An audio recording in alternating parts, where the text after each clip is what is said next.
Pan India rebel star Prabhas హీరోగా, శృతి హాసన్ హీరోయిన్గా, మరో స్టార్ నటుడు పృథ్వీరాజ్ కుమార్ను ముఖ్య పాత్రలో దర్శకుడు ప్రశాంత్ నీల్ తెరకెక్కించిన బిగ్గెస్ట్ యాక్షన్ థ్రిల్లర్ చిత్రం సల్లార్ కోసం అందరికీ తెలిసిందే.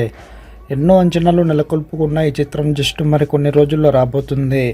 మరి ఈ సినిమాపై యూఎస్లో మార్కెట్లో కూడా నెక్స్ట్ లెవెల్లో హైప్ ఉండగా, ఇప్పుడు ఈ సినిమాకి అక్కడ మాత్రం రికార్డు బుకింగ్స్ నమోదవుతున్నాయి. మరి రీసెంట్గానే జస్ట్ ప్రీమియర్తోనే $1 మిలియన్ మార్కుని క్రాస్ చేసిన ఈ చిత్రం మళ్ళీ కొద్ది గ్యాప్లోనే $2 లక్షల పైగా రాబట్టి సెన్సేషనల్గా మారింది. ఇక రిలీజ్ డేట్ నాటికి అయితే ఈ చిత్రం ఈజీగా 1.5 మిలియన్స్ మార్కుని నుంచి 1.8ని అందుకునే ఛాన్స్ ఉంది. ఇది 2 మిలియన్స్కి చేరిన ఎలాంటి ఆశ్చర్యం లేదని చెప్పాలి. మొత్తానికి అయితే సల్లార్ ఫీవర్ మాత్రం ఇప్పుడు ఆడియన్స్లో మామూలుగా లేదు. మరిన్ని అప్డేట్స్ కోసం మన ఛానల్ని సబ్స్క్రైబ్ చేసుకోండి.